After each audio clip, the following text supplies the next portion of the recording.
नमस्कार दोस्तों। Donald Trump दुनिया का सबसे बड़ा शोमैन है। आपको मालूम है ये रियलिटी टीवी के ऊपर पहले भी प्रोग्राम करता रहा और जो इसके प्रोग्राम थे उसके अंदर बॉस ये रहता है। अब इसने जो व्हाइट हाउस है उसको भी रियलिटी प्रोग्राम की तरह यूज करना शुरू कर दिया और अंदर की खबर ये है कि ये पैसे बना रहा है उस चीज में। इसकी फैमिली रिच होती जा रही है, इसके दोस्त यार रिच होते जा रहे हैं। और ये हो क्या रहा है, ये H1B वीजा के ऊपर यूटर्न, वो भी सारे दुनिया में एक पैनिक क्रिएट कर दिया।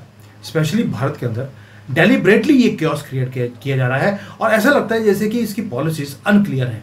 लेकिन जो वो वर्ड्स यूज करता है वो बहुत ही सोचे समझे वर्ड्स होते हैं ताकि 24 घंटे 48 घंटे तक पूरी उथल पुथल वो बनी रहे। और उसके बाद क्या आता है, एक क्लैरिफिकेशन आती है और सारा का सारा ऐसा लगता है कि यूटर्न ले लिया। लेकिन यूटर्न नहीं होता, वो पहले से क्लियर था कि करना क्या है। अब आते हैं कि H1B वीजा के ऊपर हुआ क्या था, अब हुआ क्या है, अब आगे जाकर होने वाला क्या है, ये भी अब बात करते हैं। आपको मालूम है कि कल ही जब इसने अनाउंस किया था कि $1 लाख देना पड़ेगा आपको एग्जिस्टिंग एंड नए जो बंदे आएंगे, तो माइक्रोसॉफ्ट है, मेटा है, इन्होंने इमीडिएटली सारे जो अपने एम्प्लॉयज थे जो वर्क फ्रॉम होम करते हैं, कोई इंडिया में काम कर रहे हैं, सबको बोल दिया वापस आ जाओ। कुछ छुट्टियों पे गए हुए थे लोग, उनको भी बोल दिया आपके पास सिर्फ 24 घंटे हैं, 24 घंटे में वापस आ जाओ, वरना क्या होगा कि जो आपके ये $1 लाख देने पड़ेंगे हम नहीं देंगे। फैमिलीज जो फेस्टिवल बनाने के लिए कोई भारत आया हुआ है, कोई कहीं गया हुआ है, उनको कैंसिल करना पड़ा। फ्लाइट की जो प्राइसेस थी वो भी स्काई रॉकेट हो गई। और व्हाइट हाउस का क्लैरिफिकेशन उसके बीच में आता है जिसने सारा का सारा नैरेटिव को चेंज कर दिया। तलवार अभी भी हटी नहीं है, एक एक वर्ड आपको सुनना पड़ेगा कि उन्होंने क्या बोला है, क्योंकि अभी जो है कल तो बड़ा मातम था हमारे मीडिया के अंदर, आज बड़ी खुशियां हैं। खुशियां मनाने का टाइम अभी नहीं आया है। अब आप समझिए जो ट्रंप है उन्होंने ये ड्रामेटिक जो पॉलिसी है उसका रिवर्सल जो करने की बातें हो रही हैं कि यूटर्न ले लिया, वो यूटर्न है या अभी भी आपको धोखा दिया जा रहा है। शोमैन है, कभी मत भूलना डोनाल्ड ट्रंप। ये जो पैनिक है ये अननेसेसरी नहीं है, ये इंपॉर्टेंट पैनिक है। और भारत के लिए ये ट्रांसफॉर्मेशन का ये टाइम है, गोल्डन अपॉर्चुनिटी भी है डोमेस्टिक ग्रोथ के लिए। अब आते हैं कि पहले तो अनाउंस किया था एक ही चीज कि $1 लाख की फीस भरनी पड़ेगी हर साल। इट वॉज कैटेगोरिकली बोला गया था कि हर साल आपको $1 लाख देने पड़ेंगे। ये ऐसा लगता था जैसे कि इंटेंशनली भारत के प्रोफेशनल्स को ब्लॉक करना और इनको निकालकर भारत में वापस भेजने की मुहिम है। दोस्तों 70% से ज्यादा वीजा जो है वो भारतीय लेके जाते हैं H1B वीजा के अंदर। अब जो है जो कंपनीज हैं इनकी गूगल, मेटा, फेसबुक और इंडियन जायंट्स जैसे कि इन्फोसिस, विप्रो, इवन की TCS, ये हायर करते हैं स्पेशलाइज्ड प्रोफेशनल्स को। मैं स्पेशलाइज्ड वर्ड कर रहा हूं, इसका होना चाहिए word so called specialised professionals. System बड़ा विन विन लगता था दोनों, अमेरिका के लिए भी और भारत के लिए भी। भारत के इंजीनियर्स वो जाते थे हाई पेइंग जॉब्स के लिए अमेरिका में, तो विन विन पोजीशन हो गया हमारे लिए। और अमेरिका को रेडीमेड आपको स्किल्ड वर्कर चाहिए थे जो अमेरिकन पढ़ते लिखते नहीं है, तो वो उसको रिप्लेस करते थे। अब जब ये बोला गया कि भाई कैप लगा दिया, पहले तो कैप ये था कि 85,000 ही H1B वीजा दिए जाएंगे, बड़ा क्लियर है। अब इसमें से मेजॉरिटी इंडियंस को मिलते थे।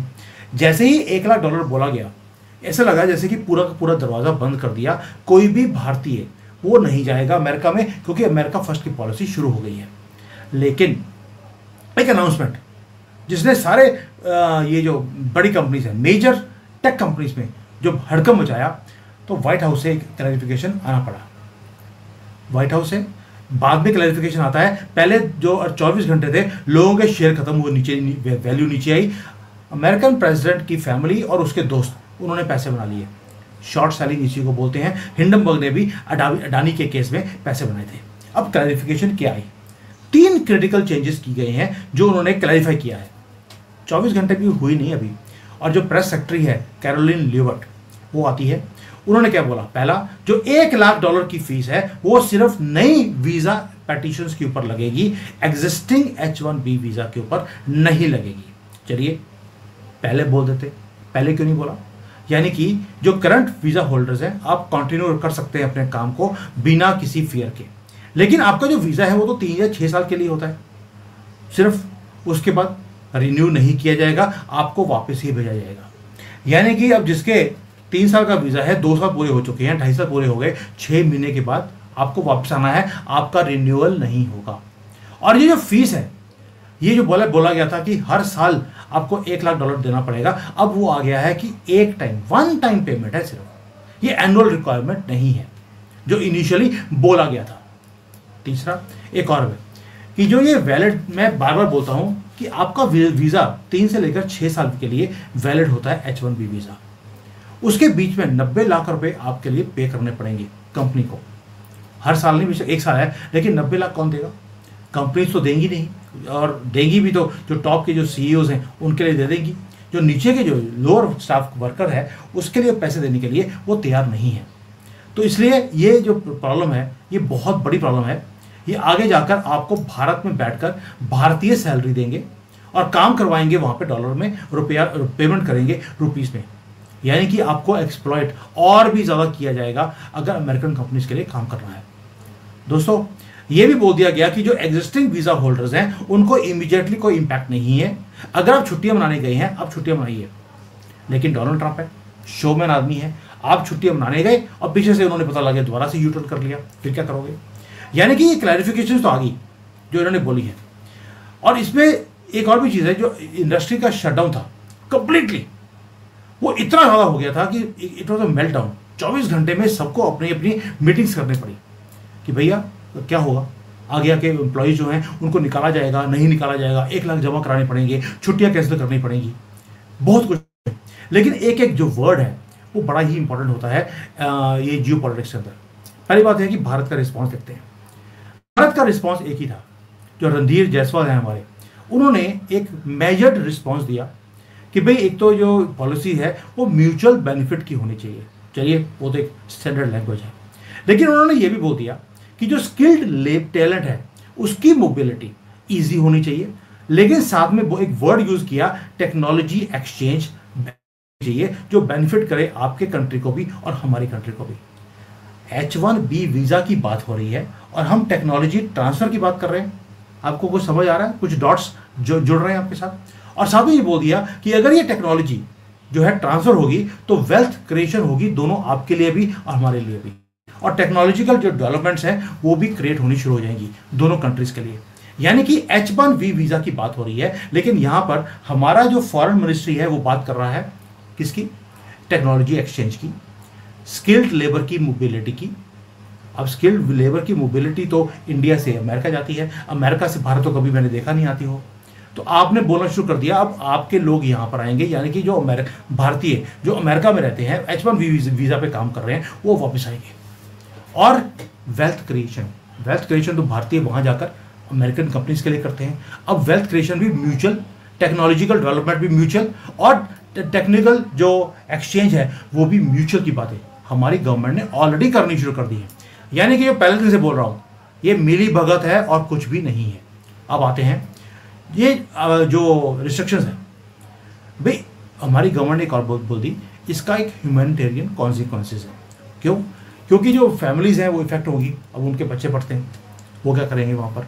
और हमारी गवर्नमेंट ने एक्सप्रेस किया एक होप को कि ये हमारे जो लोग हैं जो वहाँ पे रहते हैं उनकी लाइफ को ये डिस्टर्ब नहीं करेगा। ये बैलेंस अप्रोच जो है जो गवर्नमेंट ऑफ इंडिया अमेरिका को बोल रही करने के लिए, यानी कि इंडिया की पोजीशन एक ही है, तो जो कर रहे हो बहुत अच्छा है, थैंक यू सो मच। अब आगे जाकर आपके लोग जो वहाँ पे काम कर रहे हैं वो हमारे पास आएंगे, टेक्नोलॉजी ट्रांसफर होगी और हम मिलकर टेक्नोलॉजीज को क्रिएट करेंगे। जियो पॉलिटिक्स में अगर आपने एक एक वर्ड को ध्यान से नहीं सुना तो जियो पॉलिटिक्स की डॉट्स को आप जोड़ नहीं सकते। फिर वही होगा जो इंडियन मीडिया करता है, हवा दुहाई, बिगाड़ में सेंसेशंस क्रिएट करना और नेगेटिविटी को फैलाना। दैट्स इट, इनका काम ये है। अब दोस्तों पहली बात ये आते हैं कि जो लॉन्ग टर्म है, लॉन्ग टर्म इंप्लीकेशंस क्या है इस सारे यू टर्न के। अब क्लैरिफिकेशन तो आ गया, सिग्निफिकेंट जो इंपैक्ट है वो अभी भी रहेगा। जो आईटी के लोग हैं जो वहां पर काम करते हैं उनकी लाइफ अब इतनी आसान नहीं रहने वाली। You will have to live in fear. जो इंडियन आईटी फर्म्स हैं उन्हें अब कॉस्ट बेयर करनी पड़ेगी फॉर हायरिंग भारतीय, यानी कि जो ये छोटे स्टार्टअप्स हैं, जो मिड साइज कंपनीज हैं, जो सिर्फ इसलिए क्रिएट करी गई थी क्योंकि H1B वीजा के नाम पर लोगों को वहां पर स्पॉन्सर किया जाए और उनसे पैसा कमाया जाए, वो बंद हो गया। ये एडिशनल कॉस्ट का बर्डन कोई भी कंपनी मिड साइज की है या स्मॉल साइज की है, वो अफोर्ड कर ही नहीं सकती। बड़े कंपनियों को फर्क नहीं पड़ता, उनको टॉप मैनेजमेंट के लोग चाहिए, वो ले लेंगे, वरना वो अपने ऑफिस को भारत में खोलने के लिए ऑलरेडी वो तैयार हो गए हैं। समझ गया कि वहां की जो कंपनीज हैं उनको प्रॉफिट बढ़ने वाला है। आपके जो छोटी छोटी कंपनी खोली हुई थी सिर्फ इसलिए कि पैसे बना रहे थे, मिलियंस ऑफ डॉलर्स की सिर्फ उन्होंने धांधली करी है आपको वीजा देने के लिए भारतीयों को, ताकि आपको अमेरिका लेके जाया जाए। वहां पे 2-3 महीने काम करवाया, फिर निकाल दिया, फिर H1B वीजा के नाम पर और बच्चों को वहां पे लेके गए। 25-25, 30-30, 50-50 लाख रुपए इन्होंने एक एक बच्चे से लिए हैं अमेरिका में लेके जाने के लिए। ये पॉलिसी ऐसे ही नहीं आई है। तो आप ही की कंपनियां जिन्होंने वहां पे खोली अमेरिका में जाकर, बड़ा इजी है डोनाल्ड ट्रंप को गाली निकालना। What about our big companies? Infosys जैसी कंपनी भी ये धांधली करती रही, वहां पर जाकर अपना ऑफिस खोला और इंजीनियर्स के नाम पर इनको वहां पे लेके जाते रहे पैसे लेने के बाद। ऐसे इनके प्रॉफिट नहीं आते। दूसरा, जो अब इंडियन इंजीनियर्स हैं, IT प्रोफेशनल्स हैं, इनका जो अमेरिकन ड्रीम है उसका क्या होगा? उनका अमेरिकन ड्रीम अब एक्सपेंसिव बन जाएगा। वहां की कंपनी अब क्या बोलेगी? जिस गूगल है, माइक्रोसॉफ्ट है, उनको मालूम है कि जो भारतीय हैं वो जाकर अमेरिका में सेटल होना चाहते हैं। अमेरिकन कंपनी बोलेगी आप 85 लाख रुपए दे दीजिए, डोनाल्ड ट्रंप की फीस है, हम आपको यहाँ ले आते हैं। This is not going to be borne by Google और माइक्रोसॉफ्ट, ये आप ही की जेब से जाने वाले हैं। यानी कि भारतीय कंपनी आपको अमेरिका में लेके जाने के लिए 25-30 लाख रुपए लेती थी, अब वो प्राइस हो गई है 90 लाख की। और जो IIT के जो स्टूडेंट्स हैं, जो इंजीनियर ग्रेजुएट्स हैं, जो प्लान कर रहे थे कि US में जाकर अब हम अपना करियर यूज करेंगे, शुरू करेंगे, उनके लिए मेजर ऑब्स्टिकल बनने वाला है। Now you will have to direct yourself either to Canada, Australia, the European countries or stay in India and create those things जो आपने सोचा था कि अमेरिका में जाके क्रिएट करेंगे, आप भारत में क्रिएट कीजिए। ये अपॉर्चुनिटी आपकी ये है। ये लॉन्ग टर्म में जाकर इतना इजी नहीं रहने वाला, आगे आगे जाकर इवन UK, अमेरिका, यूरोप में भी ये आपको ये रास्ते बंद होने वाले हैं, क्योंकि हर कंट्री जा रही है मेरा कंट्री फर्स्ट। जैसे भारत फर्स्ट है, अमेरिका फर्स्ट है, अब यूरोप फर्स्ट है, वो शुरू हो जाएगा। कनाडा फर्स्ट ऑलरेडी शुरू हो चुका है, चाइना फर्स्ट तो शुरू से था। दोस्तों, ये इतना नेगेटिव न्यूज़ नहीं है जितनी आपको बताई जा रही है। मैं बार बार बोल रहा हूँ, yes it is going to impact short term, long term में हमें फायदा है। और दूसरा, जो अमेरिकन कंपनीज हैं अब ये कोलैबोरेट करेंगी भारत के अंदर भारतीयों के साथ। अब जो ये कंपनीज बाहर वहां पे जाकर रजिस्टर थी, अब ये भारत में रजिस्टर करेंगी और आपको जो इंडियन इंजीनियर्स हैं वो एम्प्लॉय किए जाएंगे अमेरिकन कंपनीज में, भारत में बैठ के काम किया जाएगा। लेकिन इसमें भी धांधली होगी। आपको पैसे दिए जाएंगे 1 लाख रुपए, अमेरिकन कंपनी से पैसे लिए जाएंगे 5 लाख रुपए। मैं एग्जांपल दे रहा हूँ। और ये जो बीच में जिसको दल्ले बोलते हैं, मिडल मैन, ये पैसे बनाएंगे भारत में बैठकर, क्योंकि दांतों को खून लग चुका है। उनको मालूम है आपका फियर क्या है, आपकी विश क्या है कि मैं अमेरिकन कंपनी के लिए काम करूं, मैं इंडियन कंपनी के लिए नहीं, मैं अमेरिकन कंपनी के लिए काम करता हूं ताकि आपकी शादी अच्छे घर में हो जाए। ये बहुत बड़ी प्रॉब्लम है जिसको एक्सप्लॉइट कर रहा है Indian middleman and American companies also. और अब इंडियन टैलेंट रहेगा भारत में, USA के क्लाइंट्स को सर्व करेगा और पहले से ज्यादा एक्सप्लॉइट होगा। बट मैं बार बार बोल रहा हूं, ये गोल्डन अपॉर्चुनिटी है, ये यू टर्न नहीं है दोस्तों। ये पहले दिन से क्लियर था कि पॉलिसी क्या बनानी है, लेकिन शोमैन है ट्रम्प, उसको अच्छा लगता है पानी को स्टर करना। उसको था कि भारत की गवर्नमेंट का रिस्पांस क्या आएगा, और भारत की गवर्नमेंट का रिस्पांस बिल्कुल सटीक और क्लियर था। Mutual benefit, technology transfer and working together for the future. उसके बाद ये क्लैरिफिकेशन आना, ये पहले दिन से ही पॉलिसी यही थी, लेकिन डोनाल्ड ट्रंप ने प्रेजेंट ऐसे किया कि ऐसे लगे कि यार उन्होंने सारे रास्ते वो बंद कर दिए हैं। और फोकस अब जो है वो है Indians based in India, job creation in India plus remote collaboration with US clients, ताकि एक हाई वैल्यू पोजीशंस क्रिएट की जाए और वीजा की रिक्वायरमेंट्स आपको ना हो और म्यूचुअली बेनिफिट वाला काम करें, टेक्नोलॉजीज को म्यूचुअली क्रिएट करें। दूसरा, जो भारत है अब इसके अंदर स्किल्स को अपस्किल करने की आपको जरूरत पड़ जाएगी। जो कटिंग एज जो फील्ड्स होती हैं, जैसे आर्टिफिशियल इंटेलिजेंस है, क्लाउड कंप्यूटिंग है, साइबर सिक्योरिटी है, फिनटेक है, ब्लॉकचेन है, ये सारे क्रूशल हो जाएंगे, क्योंकि अगर आपके पास स्पेशलाइजेशन है तो आपको वहां पे लेके जाया जाएगा। प्रोग्राम जैसे मोदी जी ने पहले ही नेशनल स्किल डेवलपमेंट का मिशन वो ऑलरेडी शुरू कर दिया था, डिजिटल इंडिया ऑलरेडी शुरू है, ताकि आपको एनहांस्ड फंडिंग भी मिले, आपका एनहांस फोकस भी हो और आपके स्किल्स भी डेवलप हों। दोस्तों अब जो एफडीआई है वो और ज़्यादा इंक्रीज होने वाला है अमेरिका से भारत के अंदर। जो भारतीय वहाँ पे रहते हैं उनका फंड्स भी आएंगे और जो अमेरिकन कंपनीज वहाँ पे टेक जायंट्स हैं वो भी भारत में इन्वेस्ट करेंगी। अब R&D सेंटर्स भारत में खुलने वाले हैं, AI लैब्स खुलेंगी, इनोवेशन हब्स खुलेंगे।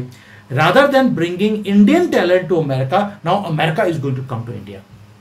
ये यू टर्न नहीं है, ये यू टर्न दिखाया गया है, पहले दिन से क्लियर था, वरना भारत की गवर्नमेंट का जो रिस्पॉन्स है बड़ा डिफरेंट होता। अब आप सोचिए, अब डॉट्स को जोड़ते जाइए, आपको समझ आएगा कि ये पॉलिसी शुरू से क्लियर थी, भारतीयों को वहां से निकालना है, भारत में भेजना है। मैं 2 महीने से बोल रहा हूं कि भैया ये होने वाला है, और 1 महीने से तो मैं एग्रेसिवली बोल रहा हूं H1B वालों प्लीज अपना ध्यान रखो, आपको कुछ ना कुछ ऑल्टरनेट निकालना पड़ेगा। और H1B वीजा वालों ने मुझे गाली निकाली उस वक्त। आज मैं पूछता हूं आपको कैसी रही? डोनाल्ड ट्रंप ने वही किया जिसका मुझे डर था। और अब जो ये डेमोक्रेटिक डिविडेंड है भारत का, आपको भारत में आके ही काम करना पड़ेगा, क्योंकि यहां पर पहली बात ये है, ओवर डिपेंडेंसी हमने ऑलरेडी यूएसए की मार्केट के ऊपर मोदी जी ने कम कर दी है। भारतीय प्रोफेशनल्स अब सिर्फ अमेरिका में तो रहते नहीं है। 3 करोड़ भारतीय अगर अमेरिका में रहते हैं तो 90 लाख सिर्फ H1B वीजा के ऊपर है। अब ये लोगों ने ऑलरेडी, मेरा अपना भाई, मेरी बहन, वो सारे अमेरिका में रहते हैं, उन्होंने अब कनाडा, ऑस्ट्रेलिया, यूरोपियन यूनियन, यहाँ पर अपॉर्चुनिटीज को देखना शुरू कर दिया। इवन भारत के अंदर भी जो मल्टीपल पाथवेज मोदी जी ने बनाए हैं, उसके अंदर लोगों ने वापस आने की सोचनी शुरू कर दी है। अब सिर्फ अमेरिकन वीजा के ऊपर वो डिपेंडेंट नहीं है, रिलाई नहीं कर सकते। और डोनाल्ड ट्रंप का जो फॉर्मूला था, आपको हिलाना, आपके ऊपर जो जंग लगी थी उसको स्क्रैप करना, उसने अपना काम कर दिया। दोस्तों ये स्ट्रेटेजिक ट्रांसफॉर्मेशन का टाइम है। ये ब्रेन ड्रेन जो था, अब ब्रेन गेन की तरफ हम चलते जा रहे हैं।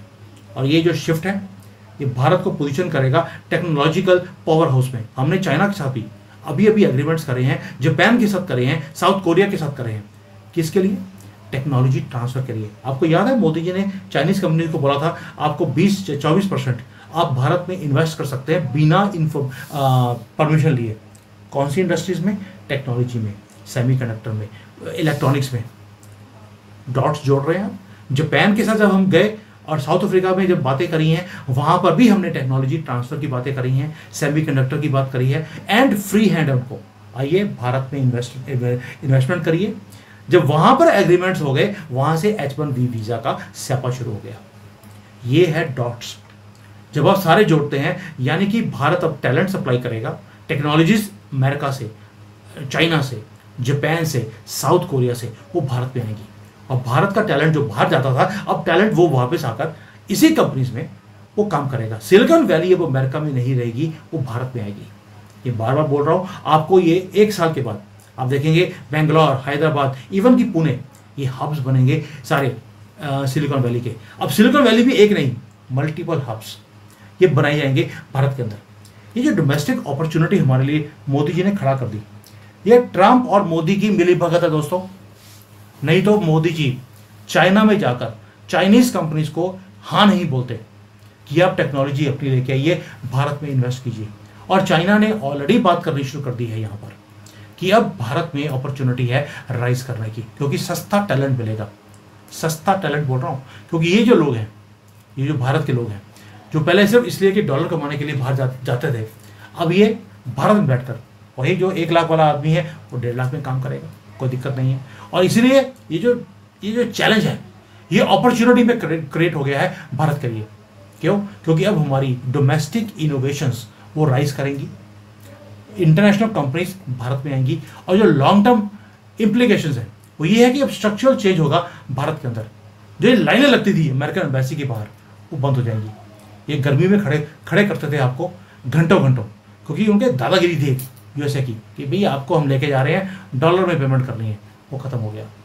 तो ये यू टर्न नहीं है, ये यू टर्न पहले से था। आपको बेवकूफ बनाया गया सिर्फ इसलिए कि वो शोमैन वाला काम करता है। सारे दुनिया में न्यूज चली गई, ट्रंप ने ये कर दिया, ट्रंप ने वो कर दिया। पूरा इंडियन मीडिया 24 घंटे ट्रंप को लेके मातम मना रहा था। और थाउजेंड्स ऑफ प्रोफेशनल्स जो अनसर्टन फ्यूचर की तरफ देख रहे थे, अब उनको थोड़ा सा चैन मिला होगा कि यार चलो मेरे पास 3 साल का वीज़ा है, किसी के पास 5 साल का वीज़ा है, वो कहता है 5 साल तो निकले, 5 साल में पैसे कमाइए, उसके बाद देखी जाएगी। लेकिन आपकी सैलरीज भी कम होंगी अब, क्योंकि उनको मालूम है कि you are a temporary employ, you are not a permanent employ, क्योंकि after 3 years you will not be absorbed. 90% लोगों को बाहर निकाल दिया जाएगा। ये आहिस्ता आहिस्ता उसने 3 साल का टाइम या 5 साल का टाइम इसलिए दिया है ताकि अमेरिकन कंपनीज अब अमेरिका में टैलेंट को क्रिएट करें, ताकि अमेरिकन को जॉब मिले, ना कि भारतीयों को। दोस्तों, लॉन्ग टर्म में आपको भारत आना ही पड़ेगा। जो अमेरिका में H1B वीज़ा पे काम कर रहे हैं, you have no other choice. ये रिवर्सल अमेरिका फर्स्ट का, हमें भारत फर्स्ट में हम भी बोल रहे हैं बांग्लादेशियों को बाहर निकालो, क्यों बोला जा रहा है? तो अगर हम बोलते हैं तो हम कहते हैं बड़ी अच्छी पॉलिसी है, लेकिन अगर अमेरिका बोलता है कि अमेरिका फर्स्ट में अमेरिकन को जॉब मिलनी चाहिए, तो he is not doing anything wrong, he is doing perfectly fine. तो ओनली थिंग इसकी कोलैबोरेशन अब आपके साथ भारत में बैठ के होगा, and this is in real terms win-win position for you also, for Bharat also, for America also। दोस्तों, ये जो अमेरिकन अपॉर्चुनिटी जो आपको लगता है कि बंद हो गई, आपके लिए मल्टीपल विंडोज खुल गई हैं। ये पैनिक था जो 24 घंटे में जो क्रिएट किया गया, ये आपको ये भी दिखाता है कि आपकी जिंदगी आज की डेट पे ताश के पत्ते ही नहीं, जैसे पेड़ के ऊपर सूखा हुआ एक पत्ता लगा होता है, हल्की सी हवा आती है, वो टूट के नीचे गिर जाता है। हमारी जिंदगी इतनी फ्रेजाइल है। ये जो वनरेबिलिटीज है हमारी, क्योंकि हमने बहुत बड़े कैसल्स अपने दिमाग में बना के रख लिए, उसके कारण हम वनरेबल जब होते जा रहे हैं। पूरी दुनिया हिला के रख दी 24 घंटे में, लोग भाग रहे हैं, कोई महंगी महंगी टिकट लेकर वापस जा रहे हैं कि कहीं मेरा रास्ता बंद ना हो जाए। क्विकली हमारी पूरी जिंदगी वो चेंज हो गई है। मोदी जी लॉन्ग टर्म के लिए प्लानिंग भी कर रहे हैं, पॉलिसीज बना रहे हैं, कंपनीज को लेके आ रहे हैं, ताकि आपको ये जो पत्ते की तरह लटके हुए हो, हल्की सी हवा चले और गिरने लगे, वो ना करना पड़े। भारत का जो रिस्पॉन्स था वो बहुत ज़्यादा कैलकुलेटिव, और ये भी था कि अब हम भारत में डोमेस्टिक बिल्डिंग करेंगे आप ही के साथ मिलकर, इंटरनेशनल डाइवर्सिफिकेशन हम करेंगे। हम यहाँ पर इनोवेशन का इकोसिस्टम हम क्रिएट करते जा रहे हैं और तेजी से करेंगे, और अट्रैक्ट करेंगे अपने ही टैलेंट को वापस अपने भारत में। ये जो ब्रेन ड्रेन था, अब ये ब्रेन गेन में ये कन्वर्ट होने वाला है। और जो ये इमीडिएट पेन था दोस्तों, ये यूटर्न के बाद भी ये पेन गया नहीं है, ये रियल है, ये परमानेंट है।